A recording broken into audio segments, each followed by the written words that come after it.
Muy buenos días tengan todos ustedes, respetable público, y especialmente a mi querida exalumna Olga Palomino, desde la Argentina. A ella y a los 189 que están conectados en estos instantes a través del Internet, ¿no?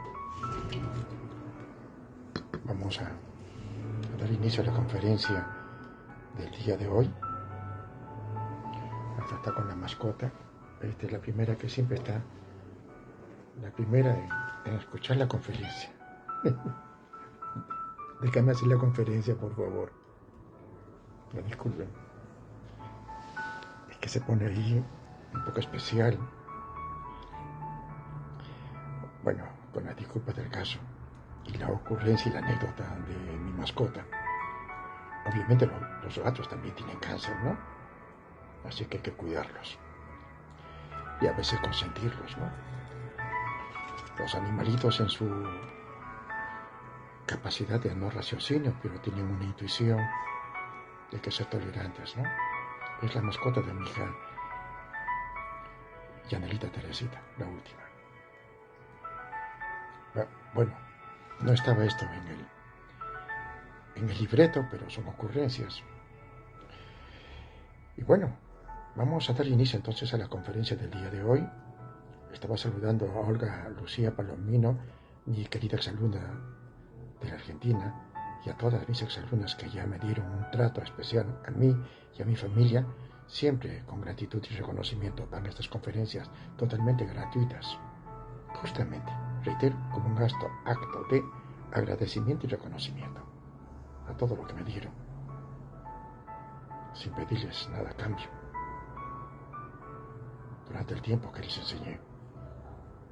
Pero fueron gratas y grandes estas sorpresas y siguen siéndolas aún. Todos los días en mi Facebook y en Internet por las diferentes redes. El contacto con mis exalumnos es extraordinario, es una riqueza espiritual, moral, emocional que alimenta el espíritu y fortalece el alma. De manera que hace que me siento mucho más feliz, más confortable, ya en el otoño de mi vida, después de haber culminado mi profesión de maestro y director, haber culminado esa carrera tan hermosa de educar y enseñar, aunque aún lo sigo haciendo, pero ya retirado, disfrutando, sirviendo, agradeciendo a través de estas conferencias. Gracias por todo ese cariño, ese reconocimiento y esa gratitud en la dimensión que no lo esperaba. Lo que solamente hice durante mi carrera de maestro es educar con pasión,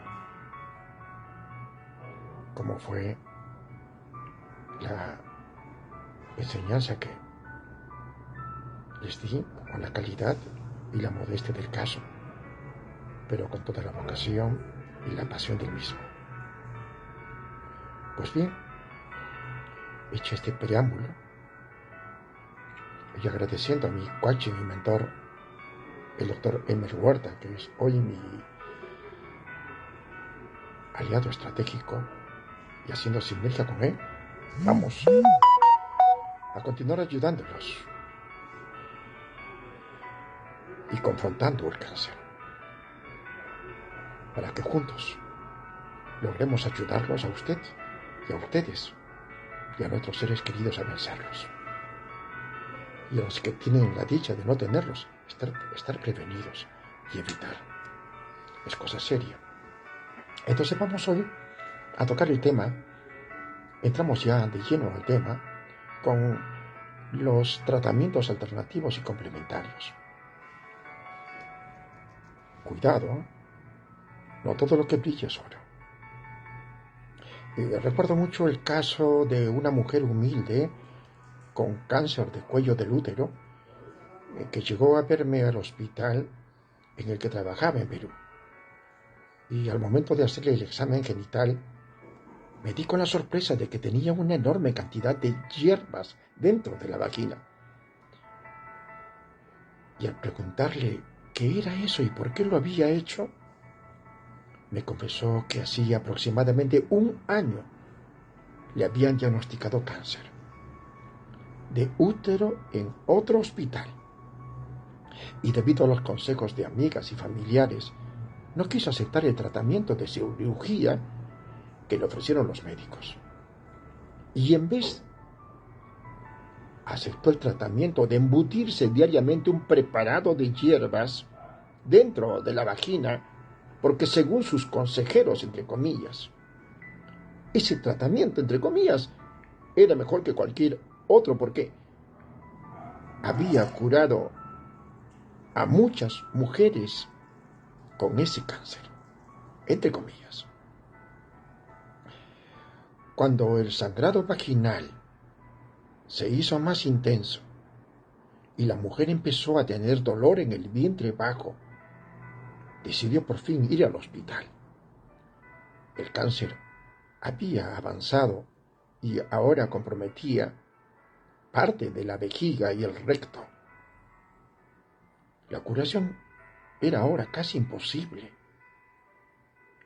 y la mujer había perdido la oportunidad,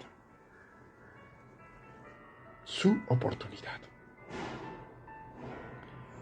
Y si tú piensas que eso solo puede ocurrir en una persona pobre y sin educación, te recuerdo el caso de Stephen Jobs. ¿Sabes quién es Stephen Jobs, no? El multimillonario fundador de la compañía Apple, quien postergó durante casi un año el tratamiento de su cáncer neuroendocrino del páncreas, un raro tipo de tumor que puede curarse con cirugía cuando se encuentra temprano. Y a propósito, uno de mis exalumnos que estuvo viendo la conferencia en estos días, muy emocionado al escuchar la conferencia y al verme de sorpresa, me dijo: maestro, mi tío murió con un cáncer de páncreas, el más terrible y el más dramático. Entonces tengamos cuidado. Retomando a Stephen Jobs, cuando su cáncer fue descubierto en octubre del 2003, rechazó la cirugía que se le ofreció y escogió más bien un tratamiento alternativo compuesto de una dieta vegetariana estricta, hierbas, acupuntura y consulta con un psíquico. Fue recién en junio del 2004 que, luego de descubrir que el cáncer había avanzado, decidió operarse al siguiente mes, fecha en que, lamentablemente, el cáncer ya había invadido su hígado. La enfermedad siguió avanzando y, a pesar de un trasplante de hígado en el 2009, Stephen Jobs falleció en octubre del 2011. Entonces la pregunta fundamental en estos dos casos es la misma. ¿Pudo él haber escogido un tratamiento alternativo, haber hecho que ambos pacientes perdieran la oportunidad de curar su cáncer? Esa pregunta no tiene respuesta.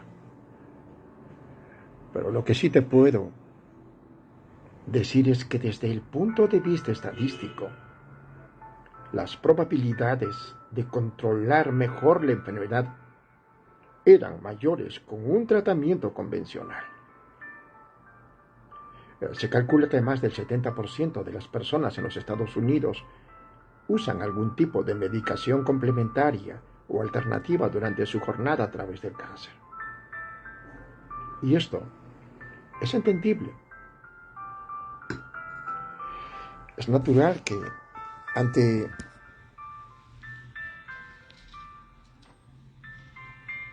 el impacto de ser diagnosticado con cáncer, un paciente intenta evaluar todas sus opciones. en especial si su tendencia es evitar tratamientos convencionales. Pero es importante tomar esas decisiones con la información necesaria para no esperar resultados milagrosos donde no hay seguridad de obtenerlos. Las estadísticas no son sensaciones, son datos concretos. Y si esos datos apuntan en la dirección de un tratamiento médico convencional como la mejor opción para controlar y hasta quizás eliminar el cáncer, es mi deber como médico destacarlo. Veamos ahora el siguiente tema. El tratamiento experimental, convencional, complementario y alternativo. Permíteme, mientras meditas un poco. Tal como definimos en las conferencias anteriores, en el capítulo 15, un tratamiento experimental, entre comillas, o estudio clínico, es el estudio científico que se hace de un tratamiento nuevo al comparado con algún tipo de tratamiento estándar o convencional. En otras palabras, si se tiene un cierto tratamiento estándar o convencional para un tipo de cáncer, un tratamiento experimental es el tratamiento nuevo que se compara con el estándar bajo condiciones científicas muy precisas. El resultado de ese estudio puede ser que el nuevo tratamiento sea mejor que el convencional, en cuyo caso se lo acepta como el nuevo estándar, o que el nuevo tratamiento sea inferior, en cuyo caso se seguirá buscando un nuevo tratamiento. El tratamiento convencional, entre comillas, o estándar, es aquel que se acepta como el mejor para un tipo de cáncer determinado. Esa condición de ser el mejor, entre comillas, es consecuencia de estudios científicos experimentales que avalan que realmente funciona, y por tanto es el que debe escoger cuando ocurre un caso del cáncer para el que se indica ese tratamiento. El tratamiento complementario, entre comillas, es aquel que se hace en adición al tratamiento convencional. En otras palabras, cuando ocurre un cáncer, el paciente recibe el tratamiento convencional o estándar y además puede recibir algún tipo de tratamiento tales como dietas, aromaterapia, terapias de masajes, etc. El objetivo fundamental de estos tratamientos es precisamente complementar el tratamiento convencional, pero de ninguna manera reemplazarlo. Eso que quede bien claro. Por favor. El tratamiento alternativo es aquel que reemplace el tratamiento convencional o estándar, es decir, es aquel tipo de tratamiento que el paciente escoge en vez del tratamiento convencional. Pero es lo que hicieron Ebbinghaus y mi paciente en los ejemplos citados más arriba. La realidad, si vamos a ser sinceros, es que muchos oncólogos no vemos con buenos ojos esos tratamientos porque se basan en creencias y anécdotas y no han sido estudiados desde el punto de vista científico. Obviamente que cada persona está en libertad de escoger el tratamiento que sienta como más apropiado para su enfermedad. La función del médico es solo aconsejar y ofrecer las opciones de tratamiento a su paciente, brindándole con total honestidad su opinión basada en experiencia y conocimiento médico. Preguntas que debes hacerte antes de escoger un tratamiento complementario o alternativo. Tómalo en cuenta. ¿Qué afirmaciones se hacen sobre el tratamiento que me están ofreciendo? Promete ayudarme de verdad.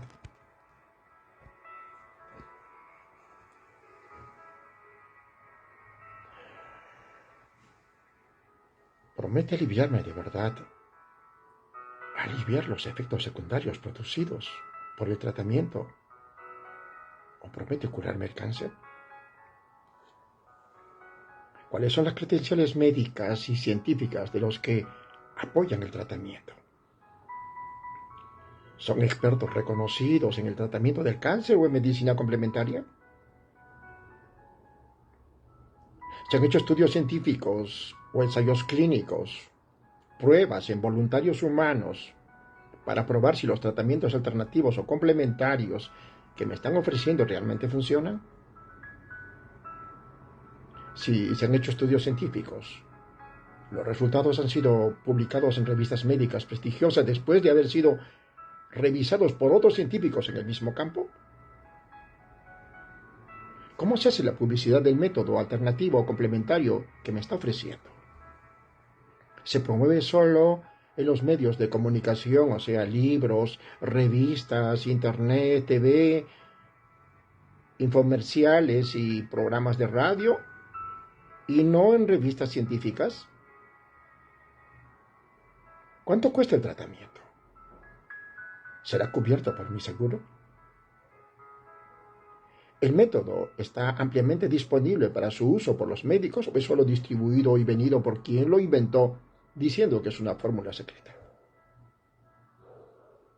¿Qué se sabe sobre la seguridad del tratamiento?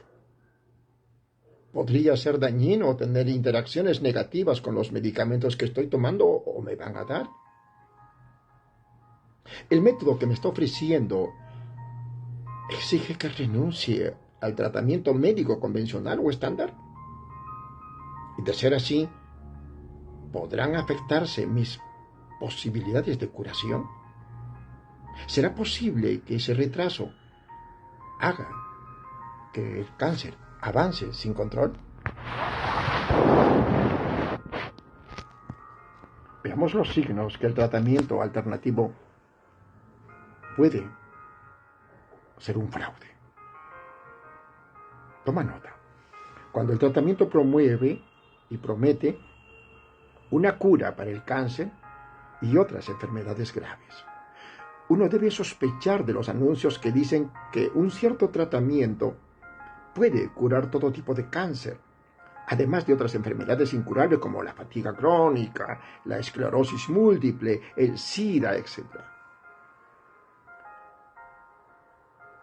Cuando se dice que para usar ese producto hay que parar el tratamiento médico habitual.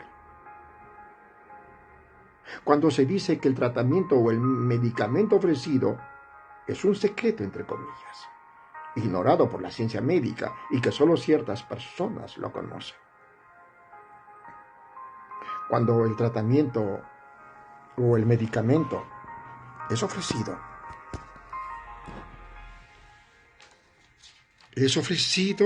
por una sola persona o en una sola clínica.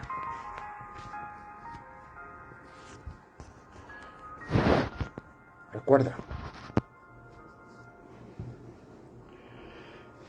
que cuando un medicamento es real, este está disponible para otros profesionales médicos calificados. Debe tener cuidado con los tratamientos que solo están disponibles en una sola clínica, especialmente si ésta se encuentra en un país que brinda menor protección a los pacientes. Cuando los promotores del producto utilizan términos como descubrimiento científico ignorado por la ciencia, entre comillas, cura milagrosa, entre comillas, ingrediente secreto, entre comillas, o antiguo remedio, entre comillas. Cuando el producto presenta testimonios, entre comillas, sorprendentes acerca de los resultados del producto, pero sin evidencia científica real que los avale. Cuando los promotores atacan a la comunidad médica o científica diciendo que estos no quieren que su producto sea conocido porque los arruinaría en su negocio, entre comillas. Cuando los promotores dicen que su producto no tiene efectos secundarios. Recuerda que todos los medicamentos, incluidos los productos naturales, tienen efectos secundarios. Y si el tratamiento dice que no tiene efectos secundarios, significa que no ha sido estudiado en ensayos clínicos rigurosos, pruebas en las que se ven los efectos secundarios de los productos. Mi consejo es que seas cuidadoso con el tipo de tratamiento que escoges para tu enfermedad. Recuerda que los tratamientos convencionales, aquellos que han sido descritos anteriormente en este libro y en estas conferencias, son intensos y con muchos efectos secundarios. Pero son lo mejor que se tiene porque han demostrado que pueden dar largos periodos de control de la enfermedad. creo que un tratamiento complementario puede ser usado sin ningún problema, siempre y cuando se lo informemos al médico oncólogo. No lo olvides. Veamos ahora los tipos de tratamiento alternativo y complementario. Mientras vas recordando tú cuáles son, de acuerdo a tu cultura, los tipos de tratamiento alternativos y complementarios, quiero aprovechar el espacio de unos segundos para saludar a mi querido amigo rotario Ronaldo Márquez, cualificado líder que me está viendo en estos instantes. Amigo rotario, estamos dando esta conferencia como maestro y como rotario, totalmente gratuitas, como un acto de servicio y gratitud. A todos los que hicieron que triunfara como maestro y director después de muchos fracasos. Tarea que no fue nada fácil. Gracias, Ronaldo. Gracias por hacer sinergia. Y a través de ti un fraterno saludo al 1.200.000 rotarios en el mundo, amigos, que estoy seguro también en estos instantes están haciendo una labor de servicio en diferentes partes del mundo de muy diversas maneras. Y yo a través de estas conferencias. Continuamos ayudando a los seres humanos que se debaten entre la vida y la muerte y que están luchando contra este flagelo de los últimos tiempos del cáncer. Entonces, hecha paréntesis, vamos a continuar con los tipos de tratamiento alternativo y complementario. Pero antes un saludo a Ronaldo con un pequeño brindis de agua cristalina de un vaso rotario, regalo de mi amigo Jaimito Davis, que en paz descanse. Inspirado en él, sigo dando esta conferencia también. Vamos con los tipos de tratamiento alternativo y complementario. La Sociedad Americana contra el Cáncer, en su libro Métodos complementarios y alternativos para la atención del cáncer, agrupa los tratamientos alternativos y complementarios en 5 categorías. Métodos relacionados con la mente, el cuerpo y el espíritu. Métodos que usan las manos.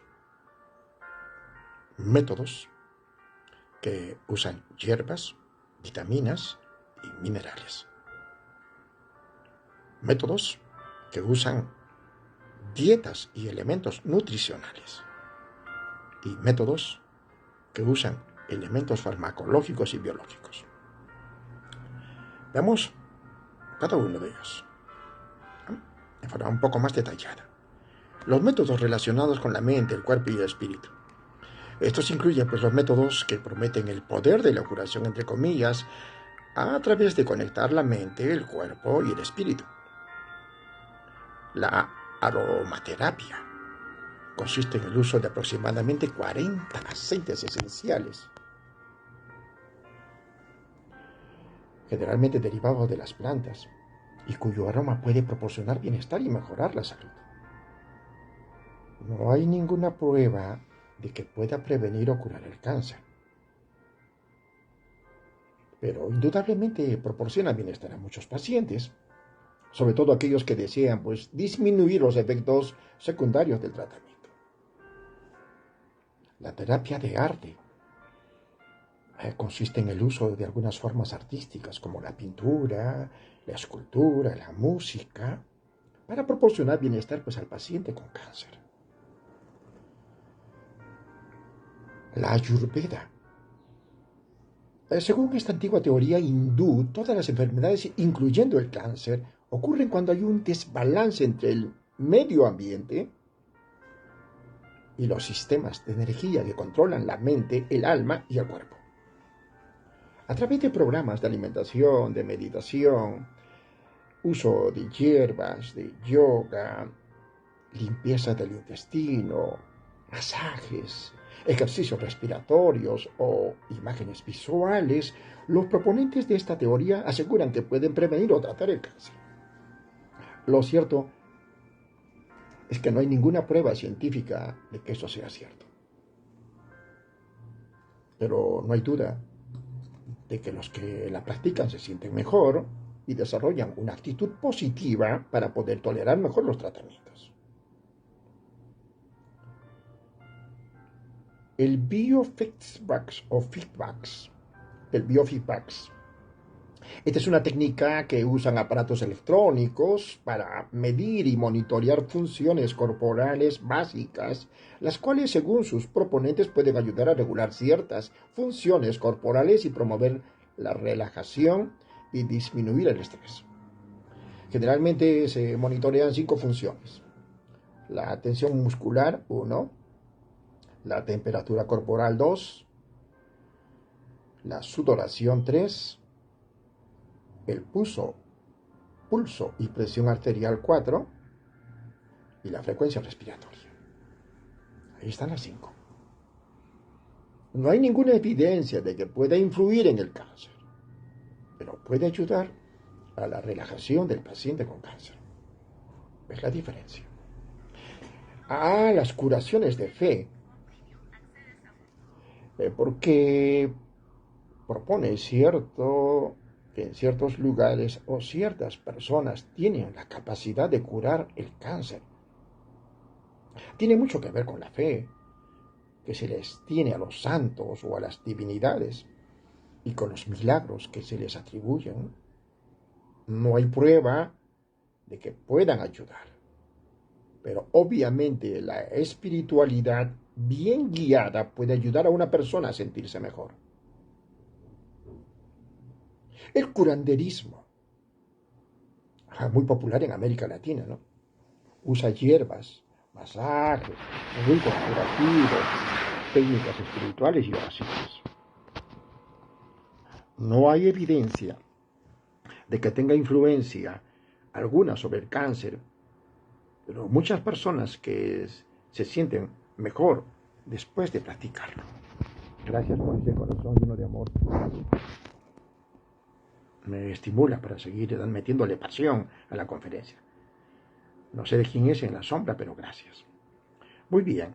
Decía el curanderismo, ¿no? Sí, es muy popular en América Latina, reitero. Usa hierbas, masajes, ritos curativos, técnicas espirituales y oraciones. No hay evidencia de que tenga influencia alguna sobre el cáncer, pero muchas personas se sienten mejor después de practicarlo. La hipnosis es el estado de pérdida relativa del estado de alerta, pero no de la conciencia. Ha demostrado cierta efectividad en el manejo del dolor. La terapia del humor o de la risa. Sí, usa la risa y el buen humor como agentes para mejorar el estado general del paciente con cáncer. No hay evidencia científica de que la risa y el buen humor puedan tener alguna influencia en la prevención o curación del cáncer. Hay alguna evidencia que sostiene que puede mejorar la circulación y el sistema respiratorio. La imagenología. ¿Has escuchado hablar? Usa pues la imaginación. ¿Para qué? Para crear imágenes mentales. ¿De qué? Imágenes mentales. Que sus proponentes aseguran que pueden relajar a una persona y disminuir el estrés. No hay prueba científica de que pueda ayudar en el tratamiento del cáncer, aunque sí podría ayudar a manejar el estrés y la ansiedad. La meditación usa la concentración mental y la relajación corporal para conseguir un estado de calma mental y sensación de bienestar. Muy usada en las culturas orientales, no hay pruebas científicas de que pueda ayudar en la prevención o la curación del cáncer, pero puede hacer que los pacientes se sientan mejor después de practicarla. La musicoterapia. Usa la música, como la que escuchas de fondo, suavecita, ¿sí? A veces sube un poco los niveles, ¿no? O los desniveles. Pero la musicoterapia pues usa la música para conseguir un estado de calma mental y sensación de bienestar. Aunque no hay prueba científica también de que pueda ayudar en la prevención o la curación del cáncer. Indudablemente puede hacer que los pacientes se sientan mejor después de practicarla. El Tai Chi es una forma china de artes marciales que usan técnicas de movimiento, respiración y meditación para producir bienestar. No hay prueba científica de que pueda ayudar en la prevención o la curación del cáncer. El yoga es una forma de ejercicio anaeróbico que requiere un programa de posiciones precisas y técnicas de respiración que ayudan a producir bienestar. Si bien es cierto que las investigaciones científicas han demostrado que el yoga puede controlar algunas funciones básicas del cuerpo como el pulso, la presión arterial, la respiración, la temperatura corporal y el metabolismo, no hay prueba de que tenga alguna incidencia en el cáncer.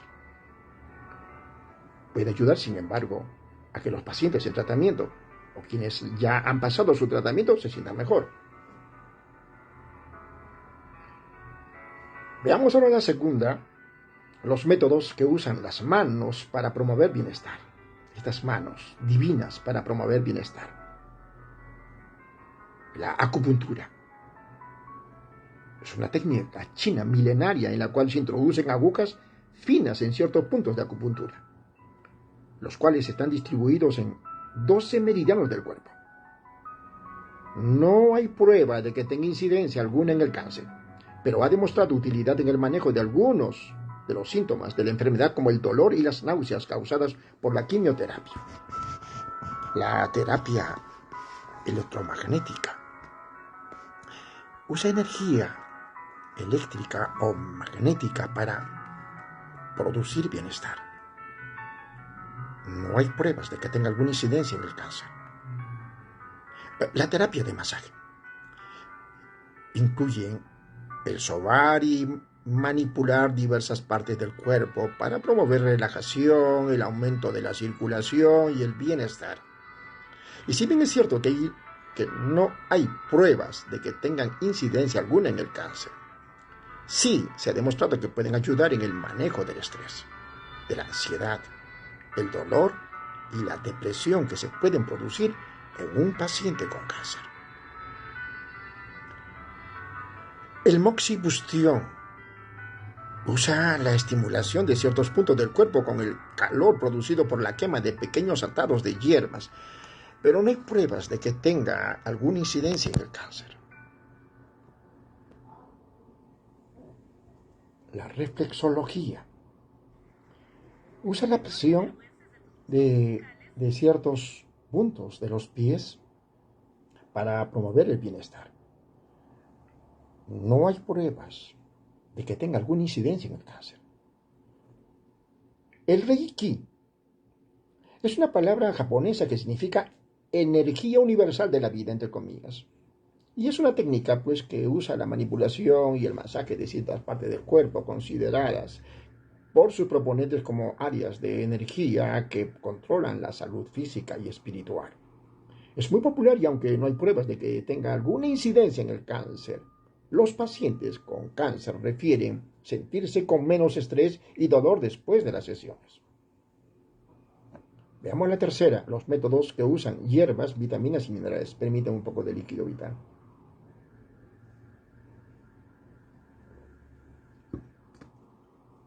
Estos métodos que usan hierbas, vitaminas y minerales usan preparados derivados de las plantas y productos comerciales de vitaminas y minerales, pues con fines terapéuticos. Es importante decir que, de acuerdo con la Sociedad Americana contra el Cáncer, el uso de los productos comerciales de vitaminas y minerales no está recomendado para el paciente con cáncer ni para la persona que ya terminó su tratamiento. Tenlo bien en cuenta. Se considera que esos importantes nutrientes deben obtenerse de los alimentos porque las dosis altas que contienen las pastillas comerciales podrían también ser aprovechadas por las células cancerosas. Ahí está el problema. El aloe, la sustancia gelatinosa que se encuentra en las suculentas hojas del aloe, pueden ser de ayuda en lesiones superficiales de la piel producidas por el tratamiento de radioterapia. No hay pruebas de que consumirlas por boca tengan algún efecto sobre el cáncer. El chaparral. Esta es una hierba que crece en los desiertos de la frontera entre los Estados Unidos y México y que se dice sirve para mejorar el sistema de defensa y puede ser útil en el tratamiento del cáncer. Mientras que esta hierba no ha probado ser útil para ninguna de esas condiciones, sí ha probado ser extremadamente tóxica para el hígado si se ingiere por la boca. Ten mucho cuidado. Veamos la hierba chinas. Debes haberla escuchado también. Pues las hierbas chinas, muy usadas por los herbolarios chinos desde tiempos inmemoriales. Las hierbas chinas comprenden casi 5.000 productos diferentes, los cuales son usados por los practicantes por diversos fines. Una revisión de 450 estudios publicados en el idioma chino reveló que algunas hierbas combinadas con tratamiento convencional pueden ser efectivas en el control del cáncer. El problema es que además de que la publicación no describe cuáles fueron las hierbas usadas, es posible que esos productos y efectos hayan sido producidos por los medicamentos convencionales. Si tú o algún familiar quieren usar alguna hierba china, te aconsejamos que hables primero con tu oncólogo. Es posible que esos productos tengan algún serio efecto secundario que es necesario descubrir. Es necesario descubrir, no lo olvides. La echinacea. ¿Escuchaste hablar? Pues la echinacea, esta hierba es muy promocionada contra las gripes y resfríos, y debido a que se cree que mejora el sistema de defensa, entre comillas, su uso se extiende como un suplemento contra el cáncer. Lo cierto es que no hay ninguna prueba, ni de que mejore el sistema de defensa, ni de que tenga incidencia alguna contra el cáncer. La linaza proporciona bienestar y es promocionada como una planta que protege contra el cáncer, entre comillas. El consumo de las semillas de linaza es muy popular. Algunos estudios en animales indicarían que existe cierta actividad antitumoral, pero lamentablemente no existen estudios en seres humanos que hayan podido comprobar que la linaza tenga alguna acción anticancerígena. La marihuana no tiene ninguna incidencia sobre el cáncer, pero de acuerdo al Instituto de Medicina de los Estados Unidos, podría ser útil en el control del dolor, de las náuseas, y es mejor, y también en mejorar el apetito en pacientes que tienen cáncer y que están en tratamiento. Desde 1985 se tiene disponible un medicamento llamado dronabinol, Marinol, compuesto por delta tetrahidrocannabino, THC, la sustancia activa de la marihuana. Este medicamento ha demostrado que puede aliviar las náuseas y el vómito causados por la quimioterapia y puede también aumentar el apetito. El muérdago, llamado mistletoe en inglés, es una hierba que tiene amplio uso contra el cáncer en Europa y que ha sido estudiada tanto en ese continente como en los Estados Unidos, y que ha sido y para saber si tiene alguna incidencia en el cáncer. Lamentablemente no se ha podido demostrar que tenga algún efecto positivo. Esta es una hierba cuyo concentrado se aplica en forma de inyecciones y cuyo uso por la boca no se recomienda por contener sustancias muy tóxicas. El saupalmeto. Esta planta es muy usada para aliviar algunos síntomas relacionados con el crecimiento benigno de la próstata, pero no ha demostrado tener ninguna acción contra el cáncer de ese órgano. No se sabe si esta planta puede interferir con la medición del antígeno prostático específico, PSA, por sus siglas en inglés. que sirven para monitorear el éxito del tratamiento del cáncer de próstata. Es por eso que se recomienda que ese suplemento no sea consumido por un hombre que haya pasado el cáncer de próstata. El té verde, el famoso té verde, muy promocionado como un protector contra el cáncer. Este delicioso producto lamentablemente no ha podido tampoco demostrar tener acción preventiva alguna contra esta enfermedad. El consumirlo como parte de un estilo de vida saludable en general es probablemente muy recomendable. La uña de gato, planta de origen peruano, como la que circula por mi sangre e identidad, a mucho orgullo y mucha honra peruano. Esta uña de gato es una planta de origen peruano que es promovida como un poderoso antiinflamatorio y una planta que puede curar el cáncer, entre comillas. Lo cierto es que no existe ningún estudio científico serio y bien diseñado que pruebe esas afirmaciones. Veamos ahora el método que usan dietas y elementos nutricionales. El ajo. Una creencia muy popular es que el ajo puede proteger contra diversas enfermedades, entre ellas el cáncer. Esa creencia ha motivado a los comerciantes a producir dudosas cápsulas de ajo sin olor, entre comillas, y lo cierto es que, aparte de ser delicioso, los ajos no han podido demostrar que tienen algún efecto contra el cáncer. Pensamos que los ajos deben ser consumidos de manera natural y como parte de una alimentación saludable. El ayuno. Algunas personas creen que el ayuno prolongado puede ayudar a limpiar, entre comillas, su organismo y protegerlo del cáncer. No existe ningún estudio que demuestre que esa creencia es correcta. Y por el contrario, algunos estudios han demostrado que el ayuno prolongado puede promover la formación de tumores. El brócoli.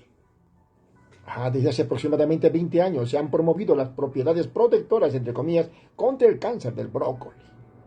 Se ha estudiado que el sulforafano, entre comillas, que es un compuesto responsable del sabor amargo del brócoli, podría disminuir la frecuencia de cáncer en animales. La recomendación es que el brócoli sea parte de una alimentación saludable.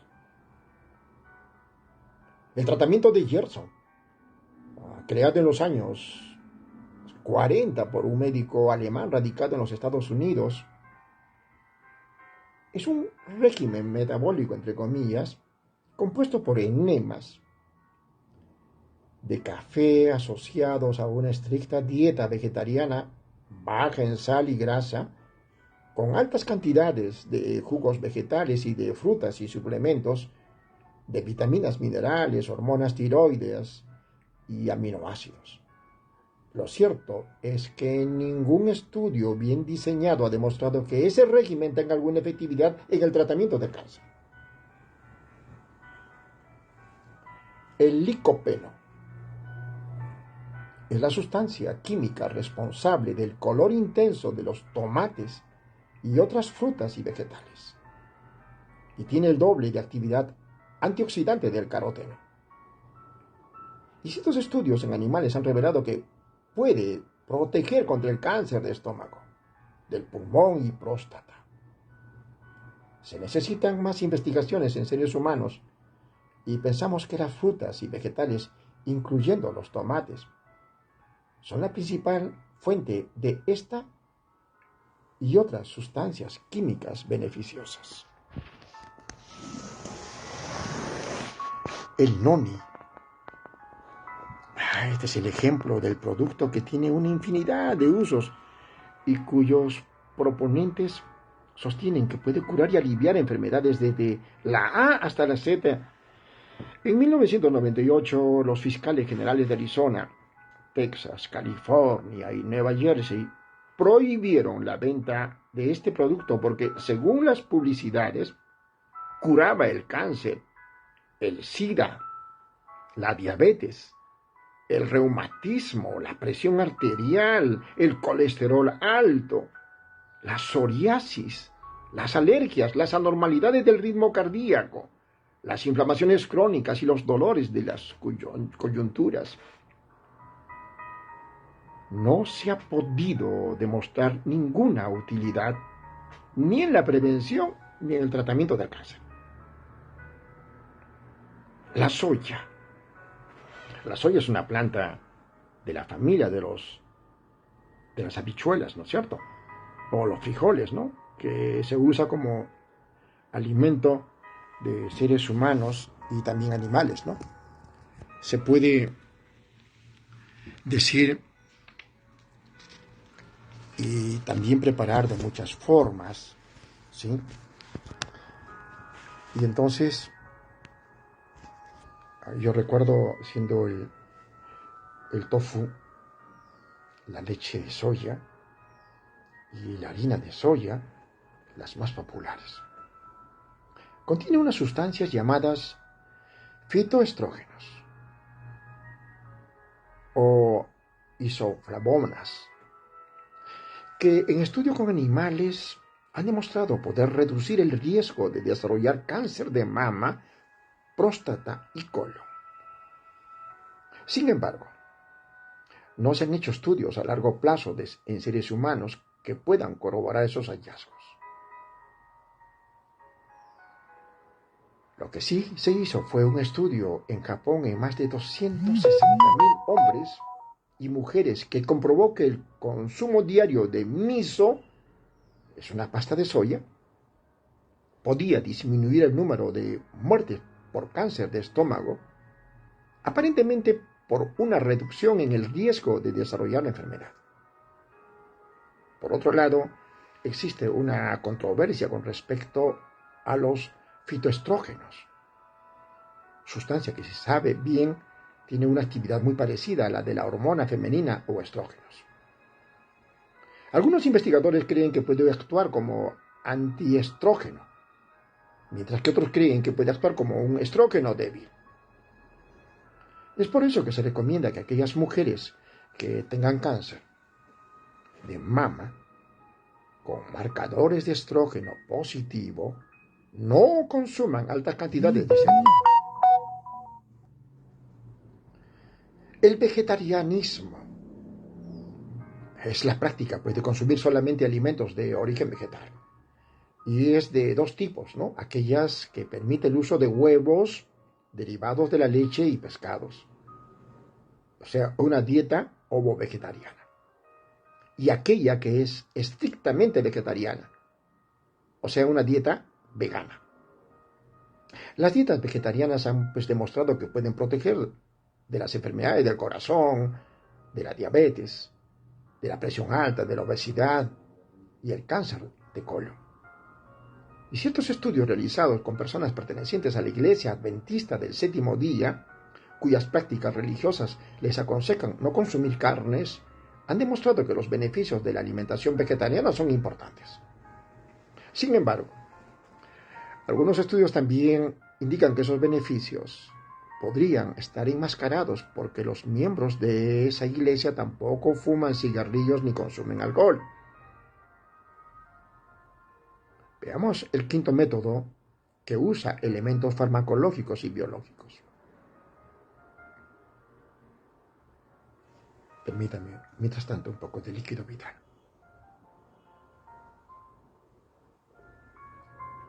Tenemos los antineoplastones, ¿no?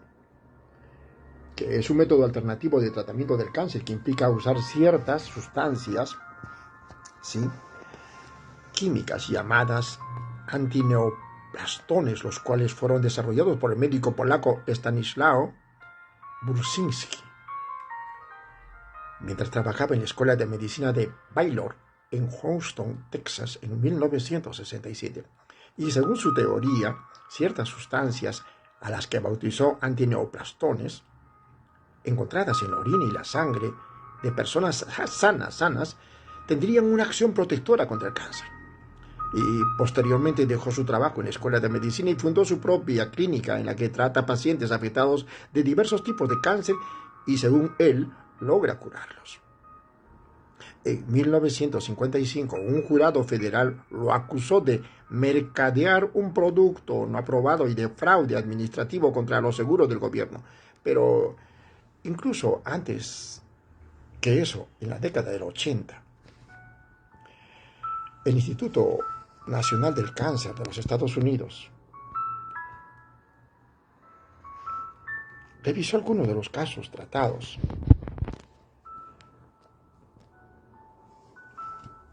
con los antineoplastones y no pudiendo encontrar ninguna evidencia de que realmente se hubiera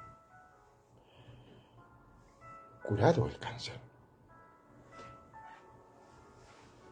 En 1985, la Oficina Canadiense de Prescripción de Medicamentos analizó 36 casos tratados por el Dr.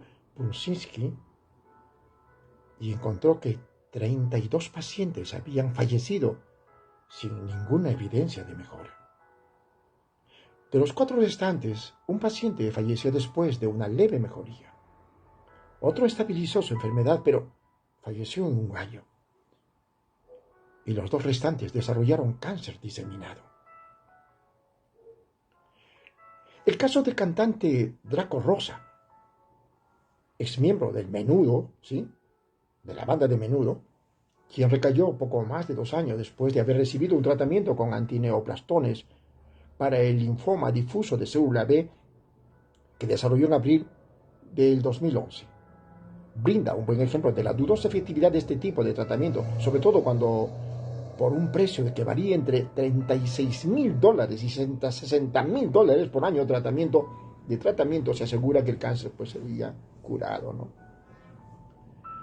En diciembre de 2013, el Dr. Burzyński recibió una carta de la Administración de Alimentos y Medicamentos FDA en la que se le comunicaba que los estudios clínicos que estaba realizando con los antineoplastones tenían una serie de graves fallas y se le pedía que deje de administrar esas sustancias a los pacientes. El cartílago de tiburón. Ese cartílago de tiburón, a diferencia de otros peces y animales, los tiburones no tienen huesos, sino cartílagos, y se cree además que estos animales no sufren de cáncer. Fue precisamente después de la publicación del libro Los tiburones no enferman de cáncer en 1992 que el uso de esta sustancia se volvió muy popular en los Estados Unidos y el mundo. Posteriormente, se ha comprobado que esta afirmación es falsa. Los tiburones, como cualquier ser vivo, también sufren de cáncer. Y de acuerdo con los comerciantes, el cartílago de tiburón cubre, entre comillas, el cáncer haciendo que el tumor se quede sin sangre. Y este concepto, nunca comprobado para el cartílago de tiburón, ha sido aprovechado, sin embargo, por modernas investigaciones que han encontrado sustancias no relacionadas al cartílago de tiburón que sí son capaces de impedir que los tiburones y que los ayuden en cuanto a los tumores que formen nuevos vasos sanguíneos. Eso sí, eso lo vamos a ver en la sesión de medicamentos biológicos contra el cáncer. Ya lo vimos, recuerdo, en las conferencias anteriores. Revísenlo. En resumen, el cartílago de tiburón no tiene ningún efecto sobre el cáncer. Queda bien claro. La coenzima Q10. La coenzima Q10 es una sustancia natural presente en todas las células de los seres vivos y tiene como función ayudar en la producción de energía a partir del azúcar en la sangre. Por su actividad antioxidante, se ha promovido su uso en el tratamiento y prevención de múltiples enfermedades, entre ellos el cáncer. Y si bien es cierto que es una sustancia natural y poco tóxica, ningún estudio serio y a largo plazo ha logrado demostrar que la coenzima Q10 tenga alguna utilidad. Es más, se sabe que las tabletas de coenzima Q10 no son bien absorbidas en el aparato digestivo de los seres humanos. La homeopatía. La homeopatía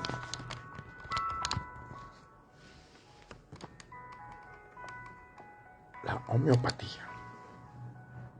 Sí, en la antigüedad los tratamientos médicos eran increíblemente toscos y maltrataban mucho a los pacientes. Las purgas, los desangramientos, los ayunos y el uso de sustancias químicas a altas e incontroladas dosis era la norma. Es muy probable que debido a eso el médico alemán Samuel Hahnemann decidiera cambiar esa realidad e inventara la homeopatía. La homeopatía se basa en dos principios: la ley de similares entre comillas y la ley de infinitesimales. Te lo explico. La ley de similares dice que si una sustancia causa algún tipo de efecto o síntoma en el organismo, esa misma sustancia puede ser usada para aliviarlo. Por su parte, la ley de la infinitesimales dice que cuanto más diluida se encuentra una sustancia química, más poderosa es.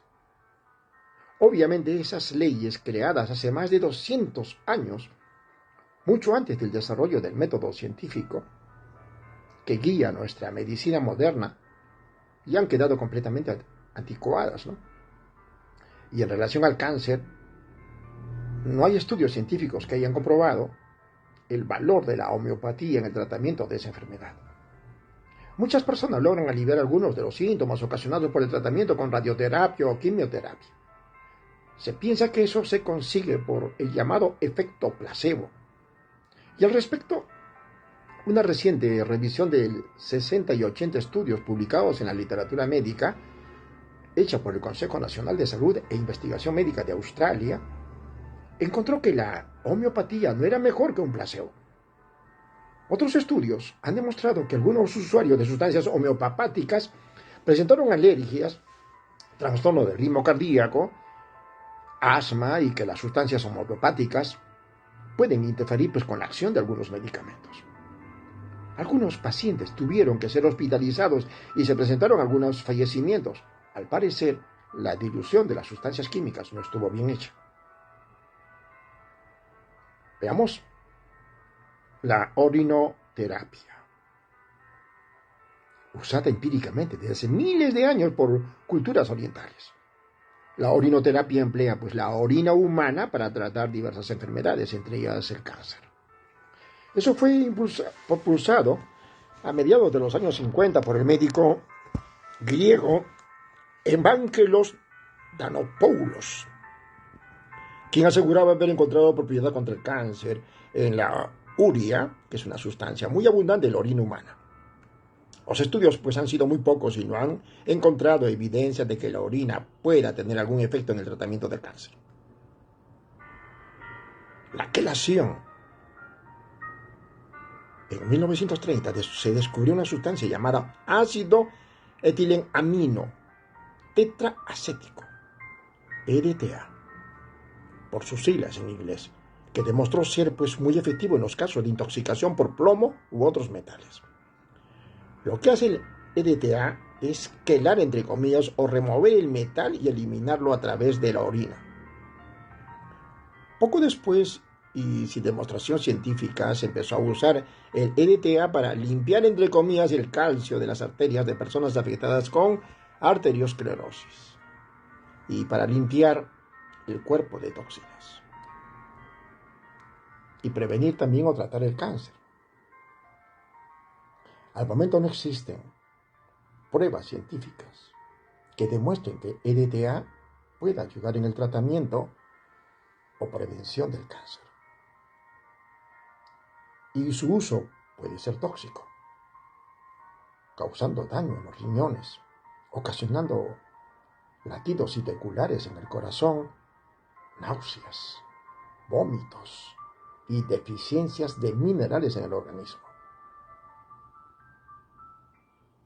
Veamos la terapia celular.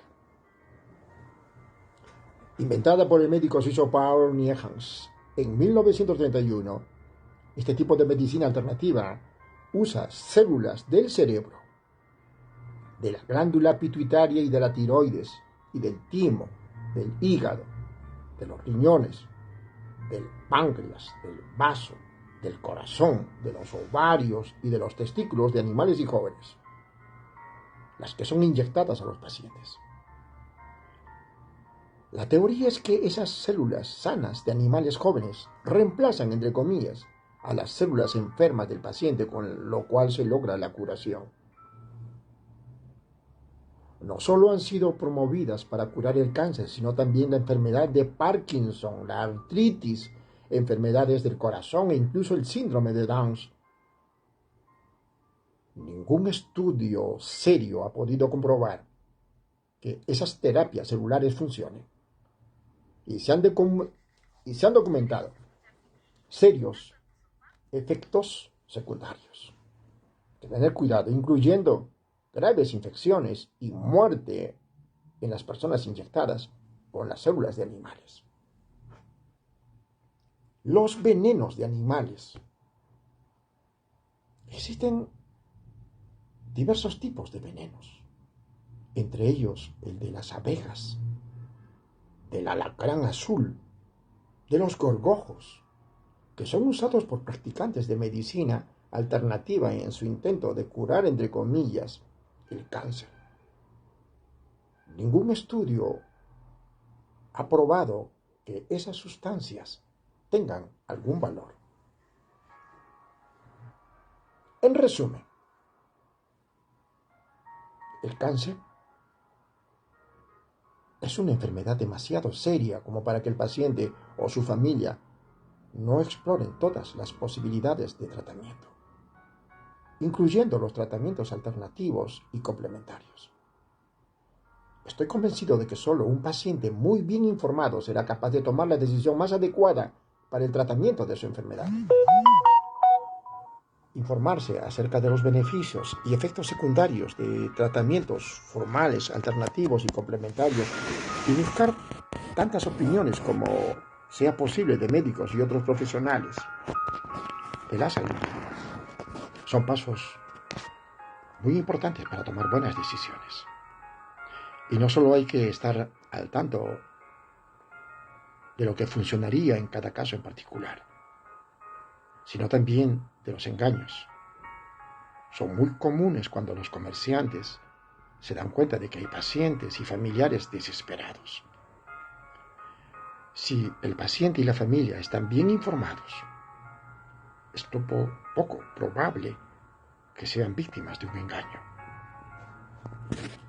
Serán capaces de elegir el tratamiento adecuado para el paciente y así emprender el camino hacia una mejoría y en muchos casos una recuperación completa, que es lo que deseamos y abrigamos en ustedes.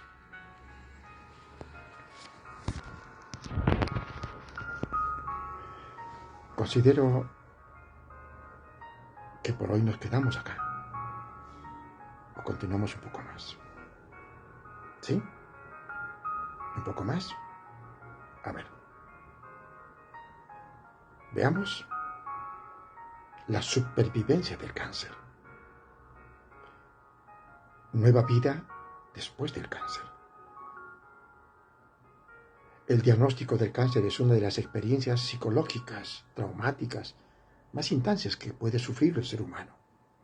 A pesar de los muchos avances que se han hecho durante los últimos 40 años y que han permitido que 2 de cada 3 personas tengan una larga vida después del diagnóstico del cáncer, todavía la palabra cáncer, entre comillas, despierta intensos temores en la persona recién diagnosticada. ¿Sobreviviente o superviviente? ¿Cuál es la diferencia? Te lo explico. De primera impresión, estas palabras parecen sinónimos, pero existe una pequeña pero muy importante diferencia entre los dos. Según el diccionario de la Real Academia Española, sobreviviente es la persona que sobrevive a un evento, mientras que superviviente es la que sobrevive a un hecho o suceso en el que otros han muerto. Es decir, todos los supervivientes son sobrevivientes, pero no todos los sobrevivientes son supervivientes. Es por eso que en este libro y en estas conferencias usaremos la palabra superviviente. para referirnos a la persona que ha vencido el cáncer. Y en ese sentido, la definición de supervivencia del cáncer acepta dos puntos de inicio. Desde el momento en que se hace el diagnóstico y el paciente inicia la jornada del tratamiento del cáncer, o desde el momento en que termina el tratamiento y empieza su vida libre de la enfermedad. Nosotros preferimos la primera definición y pensamos que la persona es un superviviente desde que se entera que tiene cáncer. Se calcula que en la actualidad el número de supervivientes del cáncer en los Estados Unidos suma alrededor de 13,7 millones y se anticipa que llegará a 18 millones en el 2022. O sea, se incrementará. Ese número es impresionante cuando se considera que en 1971 solo había 3 millones de supervivientes. Otras impresionantes estadísticas con respecto a los supervivientes son las siguientes. En la actualidad, el 68% de las personas diagnosticadas con cáncer vivirán menos 5 años después del diagnóstico. En los años 60, ese porcentaje no llegaba ni al 15 ni al 20%. Casi el 15% de los supervivientes de cáncer fueron diagnosticados hace más de 20 años. El 59% de los supervivientes de cáncer son mayores de 65 años y 5% son menores de 40 años. El 22% de los supervivientes tuvo cáncer de mama. El 20% tuvo cáncer de próstata. Y el 9% cáncer colorectal. Entonces,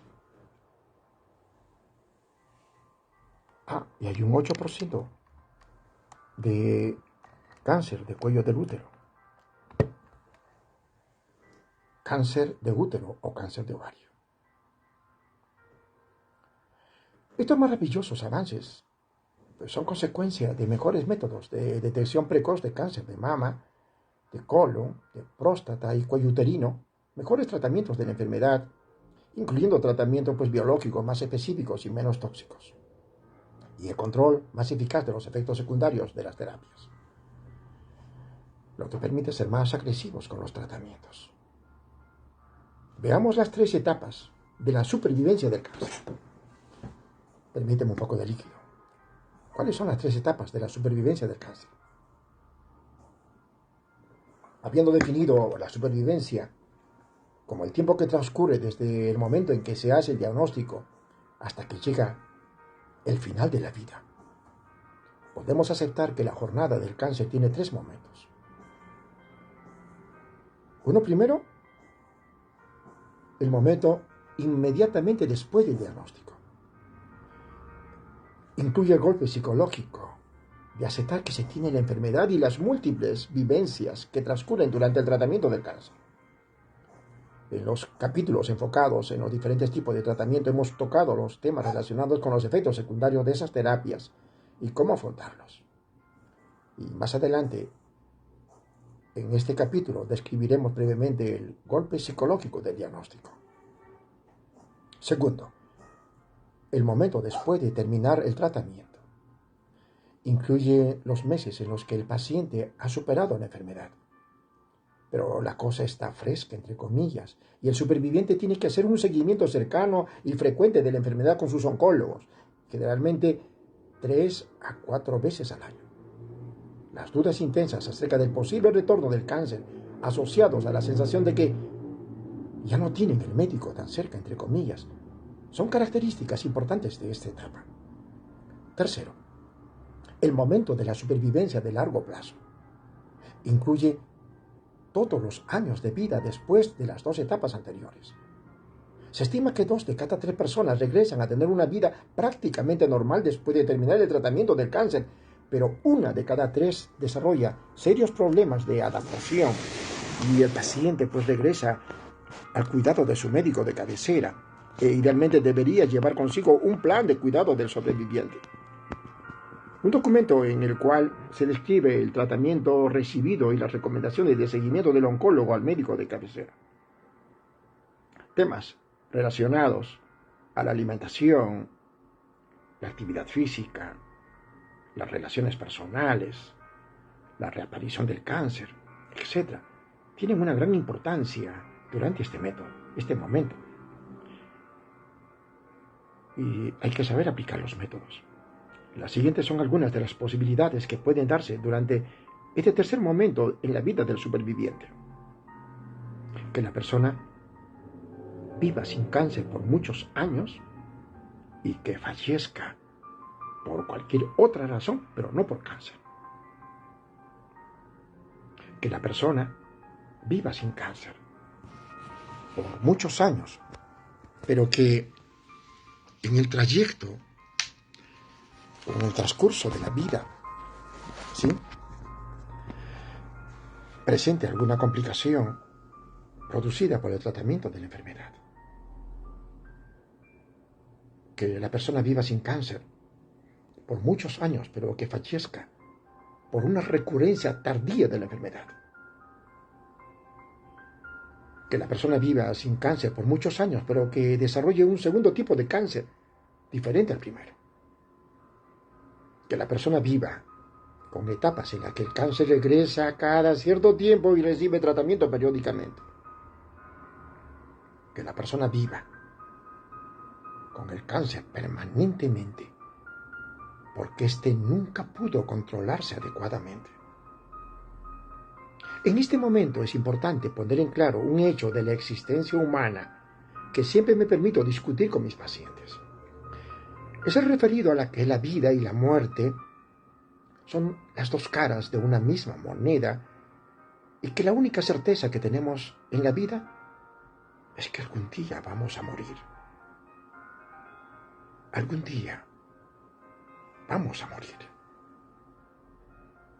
Ese simple ejercicio del pensamiento nos permitirá aprender que con cáncer o sin cáncer debemos vivir gozando cada día de nuestra existencia como si este fuera el último, como lo estoy haciendo en estos instantes dando la conferencia. Y espero que te esté ayudándote. Con el doctor Emel Huerta, ambos, no te olvides, haciendo sinergia. Tenemos fe y esperanza, pero lo estamos haciendo. Veamos ahora los aspectos emocionales y sociales que afectan al superviviente del cáncer. Me permites un poco mientras meditas. El golpe psicológico del diagnóstico. Uno de los momentos más desagradables de mi vida profesional ocurre cuando tengo que comunicar a mi paciente que tiene cáncer. Y a través de los años he aprendido que las reacciones de las personas son muy diferentes. Algunos reaccionan con mucha tristeza y depresión. Otros reaccionan con rabia, mientras que otros lo hacen con indiferencia y negación. Pero en los próximos días después de ese anuncio, todos mis pacientes transitan por las 4 etapas de un episodio de estrés postraumático agudo. Negación, rumia, aceptación y regreso a la rutina. Entonces, se define como estrés postraumático agudo al trauma psicológico equivalente al trauma físico. En otras palabras, cuando una persona tiene un accidente, ¿de acuerdo?, de automóvil, por ejemplo, y sufre una fractura de un hueso, eso constituye un ejemplo de trauma físico en el cual el hueso fracturado, ¿sí?, debe ser atendido y curado. Pero cuando a una persona le comunican que un ser querido ha muerto, o que su pareja le pide un divorcio inesperado, o el médico le dice que tiene un cáncer, el golpe no es físico, sino emocional. Y se le denomina, estrés postraumático agudo. ¿Por qué es agudo? El estrés postraumático origina síntomas que pueden presentarse inmediatamente después de producido el evento psicológico traumático, y en este caso cuando el médico le comunica al paciente que tiene cáncer.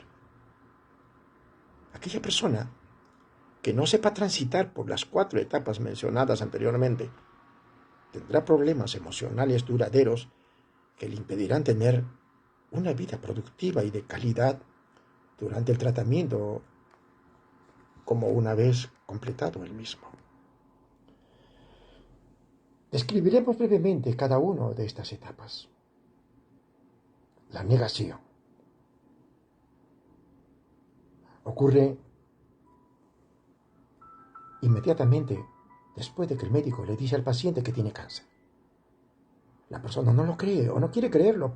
Piensa que se ha podido dar una equivocación en la lectura de sus placas o de su biopsia. Y dice que no puede ser, que eso no le puede pasar a él o a ella.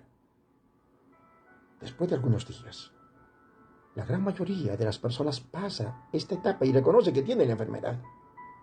Y sin embargo, conozco muchos pacientes que, por increíble que parezca, pasan muchos años simulando que nunca sufrieron de la enfermedad, disimulando su negación con una aparente falta de información. Segundo, la rumia. Esta es una etapa pues muy negativa y que lamentablemente puede durar mucho tiempo. Y su nombre proviene pues del modo de comer de los animales rumiantes como la vaca, ¿no? Por ejemplo, debido a que estos animales tienen un enorme estómago dividido en 4 cavidades, ellos necesitan tener varias digestiones, para lo cual están constantemente masticando, deglutiendo, regurgitando, volviendo a masticar y a deglutir por largos periodos de tiempo. La persona que rumia su diagnóstico de cáncer es la que está constantemente pensando en por qué le ocurrió a él o a ella, qué cosa hizo para merecer la enfermedad, qué le va a suceder si se muere, qué sucederá si no funciona el tratamiento, etcétera, etcétera. Entonces la persona que rumia el cáncer se arrepiente de las cosas que ha hecho y desarrolla diversos síntomas relacionados a la ansiedad que la aqueja, entre ellos insomnio, falta de apetito, dolores de cabeza, etc. Pero también la persona en rumia desarrolla sentimientos negativos como rabia, desesperanza e incluso blasfema diciendo: Dios mío, ¿por qué me has abandonado? Yo siempre he sido un fiel creyente. No creo más en ti. Como se entenderá fácilmente, esta etapa de rumia es muy negativa. Pero como dijimos, es lamentablemente muy frecuente y duradera en los pacientes con cáncer. Y el resultado es que la vida, tanto para el paciente como para sus seres queridos, se hace insoportable y puede mellar el éxito de un buen tratamiento de cáncer. La tercera, la aceptación. Esta etapa es muy importante y es a la que idealmente todo superviviente del cáncer debe llegar. Es la aceptación. El paciente se vuelve consciente de que tiene la enfermedad y de que los sentimientos negativos de rumia que lo están atormentando no lo van a ayudar. Muchos de mis pacientes dicen que al aceptar su problema y trazarse un plan de lucha, sienten como si despertaran de una pesadilla y se dan cuenta de que tienen que poner mucho de su parte y seguir para adelante. En esta etapa es muy importante el apoyo de la familia y de los amigos. Y muchos pacientes refuerzan su fe en la religión. Un pensamiento muy útil en esta etapa de la enfermedad es recordar la palabra de Mahatma Gandhi, cuando dijo que en la vida hay 2 días que no existen: ayer y mañana. Y que el único día que existe es el hoy. y que no debemos arruinarlo rumiando sobre el pasado negativo o el futuro incierto. ¿Está claro? ¿Me estás entendiendo? Practícalo. Por tu mejoría. Una persona que acepta la realidad del cáncer es la que planifica y colabora con su tratamiento y sabe que está avanzando un día a la vez en una jornada que tendrá una recompensa, su recuperación definitiva. Y la última, vuelta a la vida. Esta etapa se desarrolla gradualmente algunos años después de haber finalizado los tratamientos del cáncer. Ya envuelta en la rutina diaria de la vida, la persona vuelve a su vida de antes del cáncer y muchas veces solo se acuerda que tuvo la enfermedad cuando le tocó o le toca visitar al médico para su revisión de rutina o cuando tiene algún síntoma extraño que lo regresa al pasado. Esta es una etapa de la vida muy importante, porque la persona debe más que nunca practicar un estilo de vida muy saludable, el cual no solo incluye esfuerzos para mejorar la salud física, sino también para reforzar la salud mental y propiciar la salud espiritual. Pero al mismo tiempo, esta etapa es muy estresante porque es difícil buscar y encontrar un patrón de vida complementario normal, entre comillas, igual al que se tenía antes de la enfermedad. Es por eso que a esta etapa se le llama la etapa de la nueva vida, o del nuevo normal, entre comillas. Veamos ahora la vida después del cáncer. Hay algunos elementos básicos que todo superviviente del cáncer debe considerar en su regreso a la nueva vida, entre comillas, después del cáncer. A continuación, enumero algunos de los más relevantes. Toma nota. Asegurarse de adoptar y mantener un estilo de vida saludable con el objeto de tener calidad de vida. Reconocer y tratar adecuadamente los efectos secundarios a largo plazo de los tratamientos contra el cáncer. Tener un plan personalizado de controles médicos, seguimiento. Reconocer, enfrentar y resolver los problemas emocionales y sociales originados por la enfermedad, incluyendo relaciones de pareja y sexualidad. Entender que, si bien es cierto que el cáncer puede reincidir, es posible tratarlo en cada recaída y que es importante entender que vivir con el temor de que vuelva pueda negar la felicidad de vivir el día a día. Veamos la importancia de adoptar y mantener un estilo de vida saludable. Actividad física. Diversos estudios indican que el beneficio de alimentarse saludablemente, hacer actividad física diaria y dejar de fumar cigarrillos va más allá de solo sentirse bien. La adopción y el mantenimiento de esos hábitos saludables puede evitar la recurrencia y el desarrollo de un segundo tumor para algunos tipos de cáncer. El ejercicio diario ha demostrado, por ejemplo, que puede impedir que el cáncer de colon y de mama regrese. Por otro lado, la obesidad desarrolla durante el periodo después del cáncer puede aumentar el riesgo de una recurrencia de esos tipos de cáncer. El dejar de fumar disminuye, pues, la posibilidad de desarrollar una recaída de un cáncer causado por el cigarrillo o que aparezca un segundo cáncer relacionado al tabaco. El ejercicio puede hacer que en general el riesgo de una recurrencia del cáncer disminuya de un 24 a un 67% y que el riesgo de recurrencia del cáncer de mama disminuya de un 50 a un 53%. El ejercicio puede ayudar también en el control de la fatiga, de la ansiedad y la depresión, además de mejorar la autoestima y el bienestar general del superviviente. Es muy importante entender que debido a que el cáncer o su tratamiento pueden haber afectado de alguna manera el organismo, el ejercicio debe ser individualizado. Por ejemplo, Si la persona ha recibido tratamientos con esteroides, por mucho tiempo es probable que el vigor muscular se haya afectado. Y del mismo modo, una persona que sufrió una amputación o que sufre de daño en los nervios por la quimioterapia, debe recibir instrucciones personalizadas para determinar el tipo de actividad física que es conveniente para su caso particular. La alimentación saludable.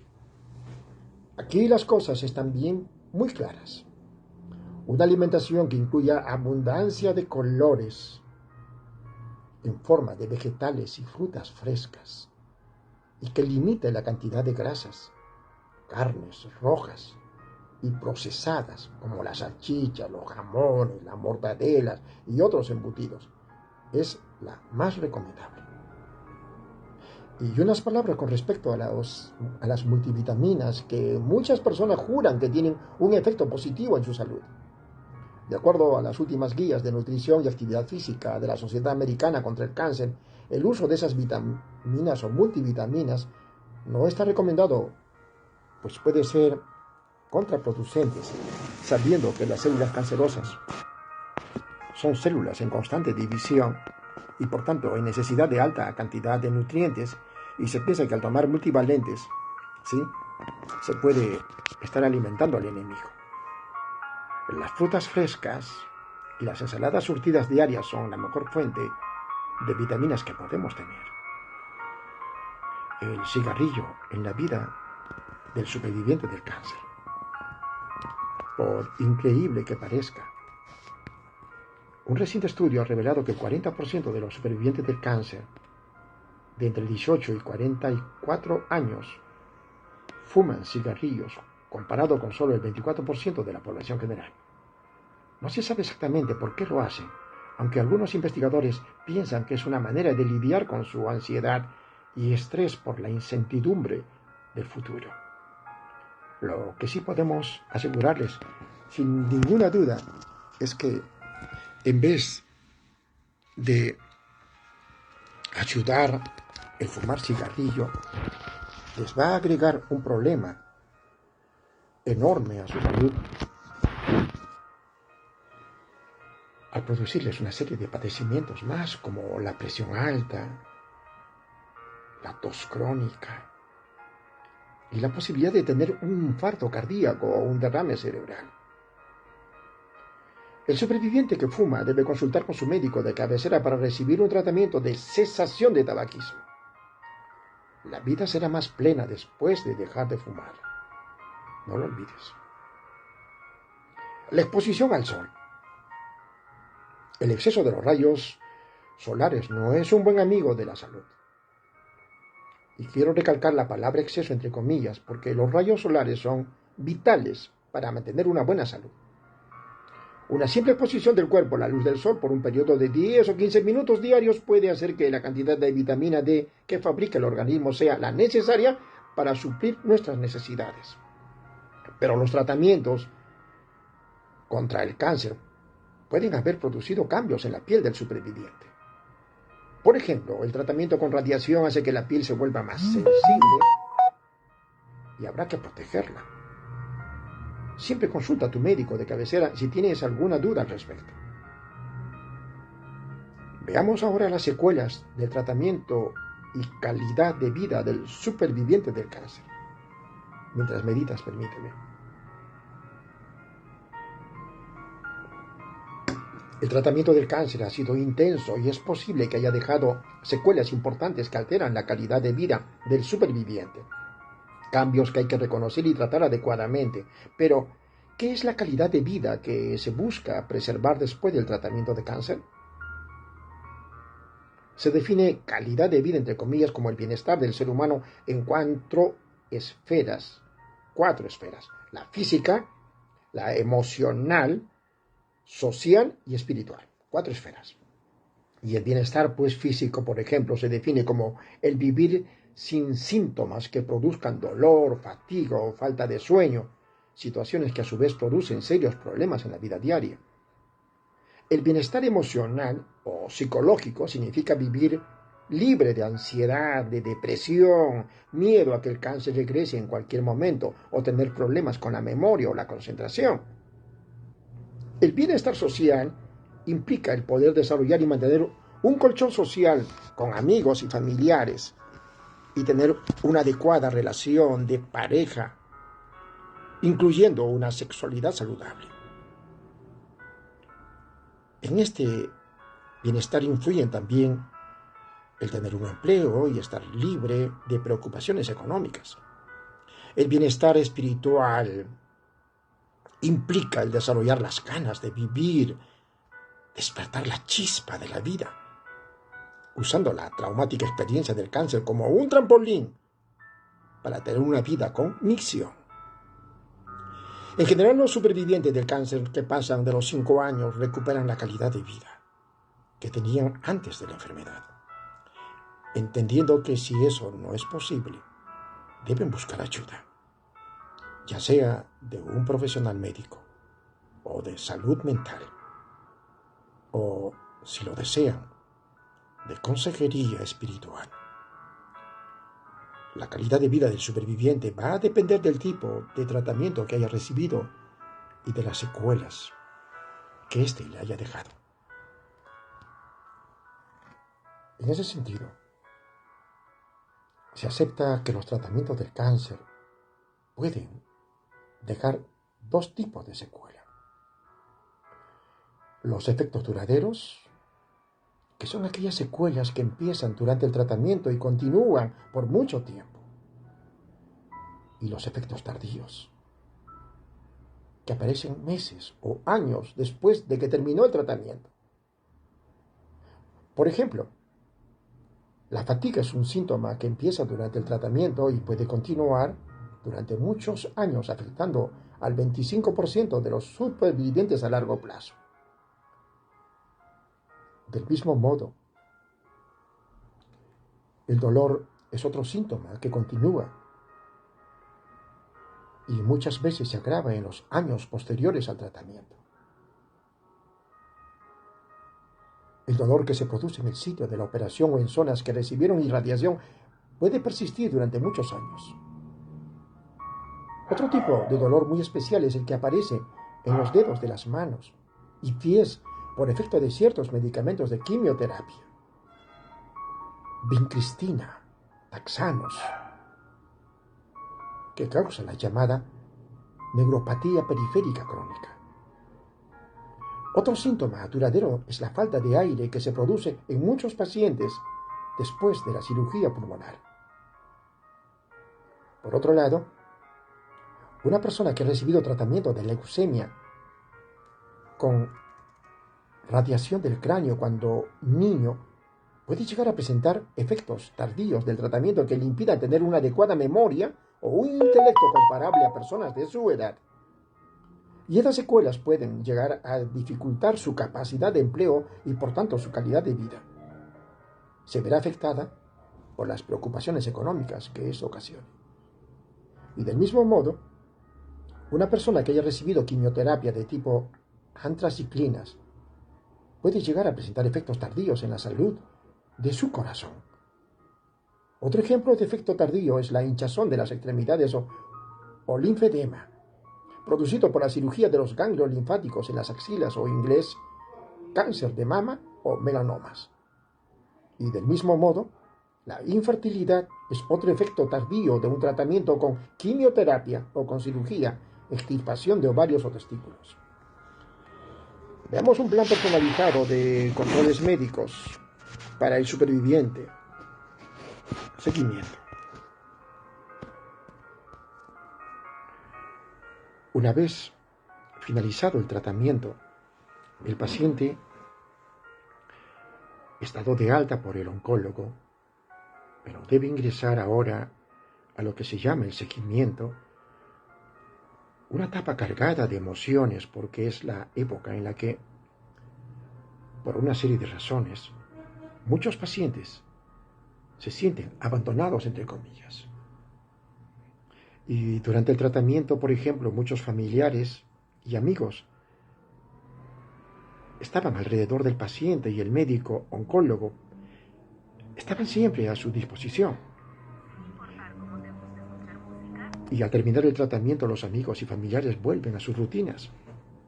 El oncólogo le da de alta y el paciente se encuentra solo y con una serie de dificultades para ajustarse a la nueva vida. Esos sentimientos se agravan porque en esta época el cáncer tiene más probabilidades de regresar y cada síntoma raro que se presenta es recibido con mucha preocupación y también con pánico por el paciente. En un informe publicado en el 2006 titulado de pacientes del cáncer o supervivientes del cáncer perdido en la transición, el Instituto de Medicina de los Estados Unidos, un grupo muy prestigioso de científicos y académicos, denunció que los pacientes que terminaban el tratamiento del cáncer no tenían un seguimiento adecuado. Y para evitar eso, sugirieron que todo paciente que terminaba el tratamiento del cáncer debía recibir de sus oncólogos tratantes un informe final de un resumen pormenorizado de su tratamiento. Y dicho resumen, ya mencionado más arriba, llamado Plan de Cuidado del Superviviente, debe ser solicitado al oncólogo. Si esto no lo felicita al momento del alta, debe contener lo siguiente, toma nota. Tipo de cáncer, estadio y fecha de diagnóstico. Fecha y tipo de tratamiento recibido. Nombre de las operaciones. Nombre y dosis de los medicamentos de quimioterapia recibidos. Dosis de los tratamientos de radiación, etc. Complicaciones sufridas durante el tratamiento. Tratamientos suplementarios recibidos. La rehabilitación y medicación física. Tratamientos adyuvantes como el tamoxifeno. Además de los detalles del tratamiento, el plan debe incluir algunos aspectos particulares del paciente, tales como un calendario de visitas de seguimiento, como una lista de las pruebas diagnósticas y pruebas de detección precoz del cáncer, mencionando cuáles y cada cuánto tiempo deben hacerse. Una lista de síntomas que podrían indicar que el cáncer está regresando. Una lista de las probables secuelas a largo plazo del tratamiento y sus síntomas. Una lista de los recursos comunitarios para enfrentar el proceso de supervivencia. Veamos los problemas emocionales y sociales. Ya hemos descrito los profundos cambios emocionales que ocurren al momento de recibir la noticia del diagnóstico de cáncer. Y después del choque inicial, el paciente empieza su tratamiento y la intensidad de este no hace más que aumentar el impacto del choque emocional del diagnóstico inicial.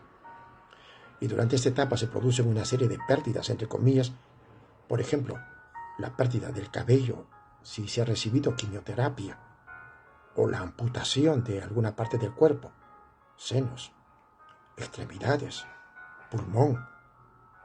Son pérdidas físicas importantes. Otras pérdidas importantes son las de la salud en general, de la fertilidad, del deseo sexual y de la independencia física. Los grupos de apoyo, que lo vamos a ver en la sección más adelante, para supervivientes del cáncer, son muy importantes para ayudar en la recuperación del paciente durante esta etapa de la jornada del cáncer. Pero el cáncer tiene también un impacto enorme sobre las relaciones con otras personas. Al enterarse de que la persona tiene cáncer, familiares y amigos no saben cómo reaccionar. Y algunos evitan ver al enfermo. Otros lo visitan, pero no saben cómo abordar el tema. Algunos usan el humor para romper el hielo. Otros se hacen los tontos y creen que al no hablar del asunto le evitan una pena al enfermo. Es importante entender que, debido a que el cáncer es una enfermedad crónica y los familiares y amigos estarán alrededor del enfermo por mucho tiempo, es recomendable que el paciente aclare con ellos cómo desea ser tratado. Es mejor arreglar los malos entendidos al principio que vivir mucho tiempo en conflicto. En mi experiencia, el principal elemento a tener en cuenta al decidir el trato que se le da al paciente con cáncer es la llamada dinámica familiar. Si el paciente ha sido un hombre o mujer autoritario o jefe de familia, los familiares dudan mucho en iniciar la conversación sobre el final de la vida. Y en esta situación, esa conversación es muchas veces iniciada por el propio paciente cuando, cansado o cansada de que no se le digan las cosas, lo pide directamente y exige que se le hable de una manera clara. Pero si el paciente es una persona que siempre tuvo un carácter pasivo y resignado, la familia puede escoger entre solicitarle al oncólogo o al médico especialista en medicina paliativa que facilite el diálogo porque se sienten incómodos por no tratar adecuadamente a su familiar, o simplemente perder la oportunidad de armonizar la comunicación entre el paciente y la familia. Es también importante saber que el superviviente del cáncer puede tener dificultades para reintegrarse a la escuela o al trabajo, dependiendo de la edad a la que se le diagnostica el cáncer.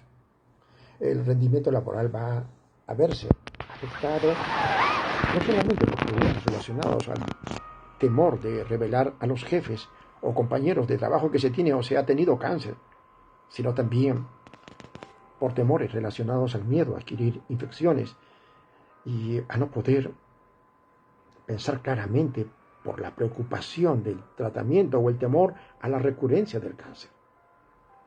Pero muchas veces basta el hecho de que el superviviente se sienta diferente y de que crea que nadie es capaz de entender su experiencia para aislarlo del resto de sus compañeros y afectar su reintegración a la fuerza laboral. En los Estados Unidos existen 2 leyes que protegen a las personas con cáncer que regresan al trabajo. La ley de americanos con discapacidades, American with Disabilities Act, y la ley de ausencia familiar médica de 1993, Family Medical Leave Act, para que estas leyes proporcionen importantes conocimientos e información, una protección adecuada al paciente con cáncer. Debe pues revelarle a su jefe que ha sido diagnosticado con cáncer y que si así se tomen las provisiones correspondientes al inicio de la enfermedad y durante el tratamiento y supervivencia. Las siguientes son algunas de las cosas que puede hacer un paciente que regresa a la fuerza laboral y desea vivir y evitar la discriminación. Ponerse al día con los proyectos nuevos o con el progreso que se ha hecho en proyectos antiguos durante su ausencia. Actualizar sus habilidades en el trabajo, si es posible, tomar cursos de actualización o talleres de capacitación profesional, buscar asesoría de un profesional en hacer la transición de regreso al trabajar o al trabajo o hablar con otros supervivientes que ya hayan pasado por la experiencia. Pedir a su médico que le proporcione una carta en la que especifique que ya puede volver a trabajar. Veamos las relaciones de pareja y sexualidad. Disculpe.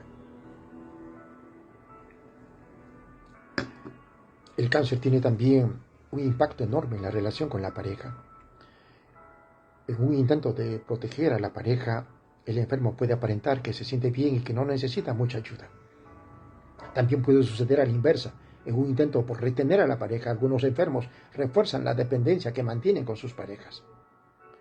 Ni uno ni otro extremo es saludable. Una conversación franca al inicio de la enfermedad, preferentemente guiada por un profesional de la salud mental, en la que se sientan las bases de mutua dependencia y comunicación es muy importante. Por otro lado, la persona que cuida al enfermo debe entender que tiene que cuidarse a sí mismo primero, porque solo si él o ella están bien, podrán cuidar adecuadamente de la pareja. Y para evitar estrés, ansiedad, depresión y frustración, sugerimos que la persona que cuida del paciente con cáncer siga los siguientes consejos. Busque ayuda de amigos o familiares que hayan pasado por lo mismo o de un profesional de salud mental. Reconocer los signos de estrés, tales como sentir cansancio constante, presentar insomnio, irritabilidad, volverse olvidadizo y no disfrutar de las actividades que solía disfrutar. Buscar ayuda o contratar personas que puedan ayudar en el cuidado del paciente. Muchas veces, familiares, amigos, miembros de organizaciones religiosas están dispuestos a ayudar y solo es cuestión de solicitarlo. De hacerlo, aceptar su ayuda y darles tareas específicas. Tomarse un tiempo para uno. Yo le digo siempre a los familiares de mis pacientes que en su escala de valores, primero deben estar ellos y en segundo y tercero también ellos. Y eso porque solo cuando ellos, los cuidadores, estén bien, podrán cuidar bien de un enfermo. Hay que darse respiros, pedir un reemplazo, ir al cine, o a alguna fiesta, o simplemente quedarse en casa. El hecho es que es importante darse tiempo para uno mismo. Ser amable y paciente con uno mismo. Si se pierde la paciencia y se reacciona con frustración, hay que tratar de encontrar maneras positivas de lidiar con esos sentimientos difíciles, hablando con amigos o un profesional de salud mental. Escribir un diario es otra salida positiva. El cuidador debe cuidar su salud física, tomarse un tiempo para hacer ejercicio, alimentarse saludablemente, mantenerse hidratado y dormir lo suficiente. Hay que evitar el tabaco, el abuso del alcohol y no hay que automedicarse. Otro aspecto importante a tener en cuenta es que la vida sexual se altera enormemente durante la jornada del cáncer.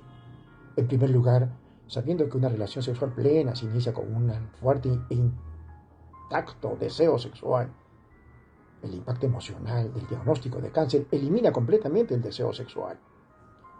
En esas condiciones, el tener relaciones sexuales es probablemente lo último que desea una persona recién diagnosticada con cáncer. Ya en pleno tratamiento, los efectos secundarios pueden afectar intensamente la intimidad y la vida sexual. La pérdida de los senos, las operaciones radicales, las amputaciones y los efectos secundarios de la quimioterapia y la radioterapia, entre otros, no hace más que agravar el efecto negativo sobre la sexualidad. Una vez terminada el tratamiento, el problema puede continuar. La disfunción eréctil, la pérdida del deseo sexual, la sequedad vaginal, las alteraciones de la autoestima y el temor a la recurrencia del cáncer son algunos problemas que impiden que la pareja regañe su sexualidad.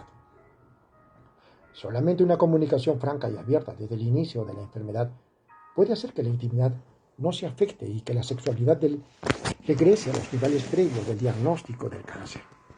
Entonces, reafirmar el cariño mutuo, hacer votos de confianza y entender que solamente juntos se puede derrotar a un enemigo en común. Todo eso puede ayudar a que la pareja se mantenga unida. Esos consejos, que en teoría son muy de sentido común, en la práctica son muy difíciles de implementar. El trauma psicológico del cáncer puede resquebrajar mucho la relación emocional, incluso de una pareja que siempre fue un modelo de comunicación. Por eso, a continuación te doy algunos consejos importantes para facilitar la comunicación de la pareja. Sé franco y dile de frente a tu pareja lo que sientes acerca de tu vida sexual. Dile, por ejemplo, que has notado que ya no te acaricia, como antes, que no han hecho el amor por varias semanas. Pregúntale, mirándole a los ojos. ¿Es porque tiene temor de hacerte daño? ¿O por la cicatriz que tiene en el cuerpo? Hazlo de frente, mirándole a los ojos y pidiéndole que sea sincero o sincera. Escucha con atención sus respuestas. Céntrate en lo que está diciendo y no dejes que tu imaginación te haga anticipar lo que te responderá. No tengas temor de hacer preguntas y mantén en todo momento la mente abierta. Iniciar esa conversación será de mucho valor para tu pareja, especialmente si él o ella es de aquellas personas que no tienen facilidad para hablar y expresar sus sentimientos y tienden a sufrir en silencio. Si bien es cierto que es reconfortante saber que cuando una relación de pareja es muy fuerte, no hay ostomillas, cicatrices u otros cambios en el cuerpo que ocasionen un divorcio o separación. Un estudio publicado en la revista Cáncer en noviembre del 2009 debe hacernos reflexionar, sobre todo a los hombres. Investigadores de la Universidad de Washington y de Utah siguieron durante 5 años a 515 parejas en la que uno de sus miembros había desarrollado cáncer o alguna enfermedad neurológica grave, y la frecuencia de divorcios en el grupo fue de 11.6%, un porcentaje similar al de la población general durante ese periodo de tiempo. Lo sorprendente fue comprobar que el número de hombres que abandonaron a sus mujeres enfermas fue 6 veces mayor que el número de mujeres que abandonaron a los hombres. La investigación no estuvo dirigida a averiguar la razón de esa observación, pero de acuerdo a la socióloga Deborah Carr de la Universidad de Rutgers, esos datos no le llaman la atención y dice que la psicología femenina hace que la mujer sea más propensa a aceptar el sufrimiento de cuidar a un enfermo, entre comillas, como parte natural del matrimonio, mientras que al no tener esa misma percepción, el hombre toma la drástica decisión de abandonar el hogar. Y vamos con el último tema para finalizar la conferencia. Vivir con temor a la recurrencia del cáncer. Este quizás sea el temor más grande que tiene el superviviente por el resto de su vida, y de acuerdo a estudios de la Sociedad Americana contra el Cáncer, el 60% de los supervivientes tienen una preocupación severa o moderada de que el cáncer les puede regresar durante el primer año de su enfermedad.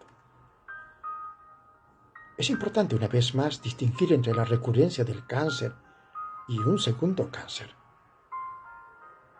Recurrencia significa que después del tratamiento, algunas células cancerosas originales permanecieron escondidas, entre comillas, o durmientes, entre comillas, dentro del cuerpo, y que en algún momento empiezan a crecer, ya sea cerca al sitio original o a distancia.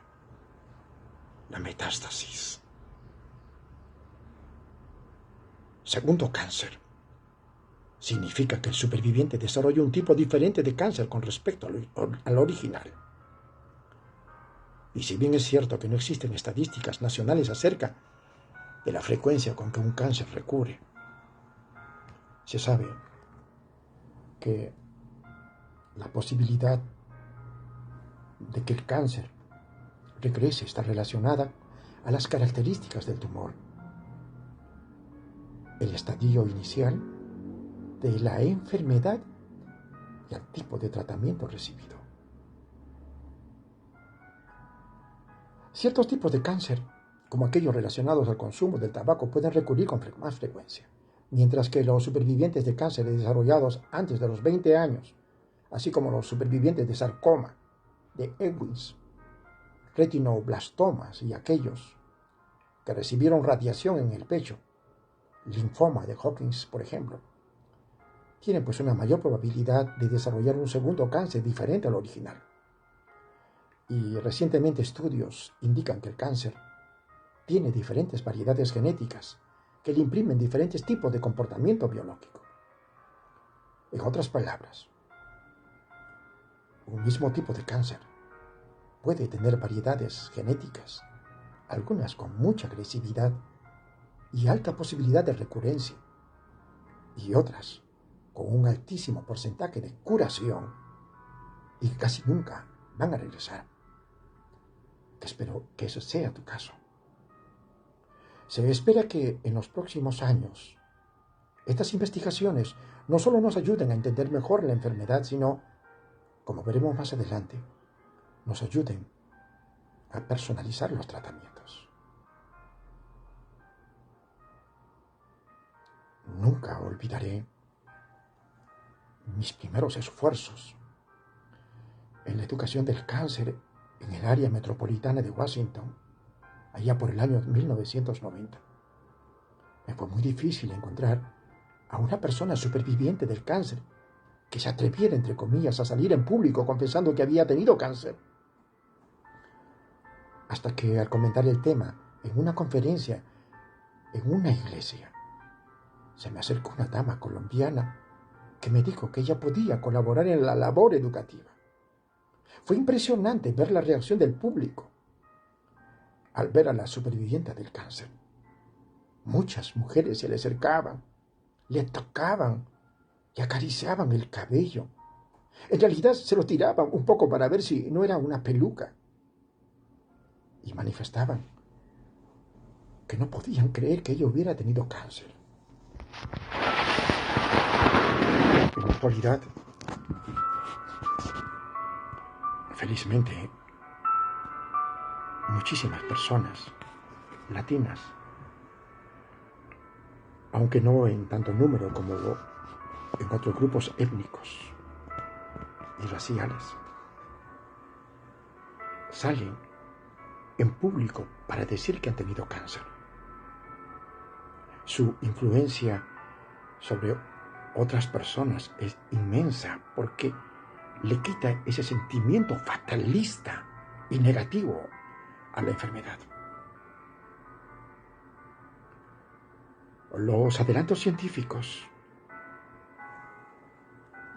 han hecho posible que el cáncer se convierta en la más curable de todas las enfermedades crónicas, especialmente si es encontrado temprano gracias a la prevención y a la detección precoz, que es precisamente lo que trataremos a continuación. Es decir, el día de mañana, Dios mediante. Gracias por el esfuerzo y sacrificio de estar viendo conmigo esta conferencia, especialmente mi amigo Ronaldo Márquez, mi amigo Rotario, que sigue en pie al lado mío, y los que están en la sombra. Con la esperanza y con mi mentor, el doctor Elmer Huerta, inspirados en Dios, que sigan en mejoría. Hasta mañana, Dios mediante.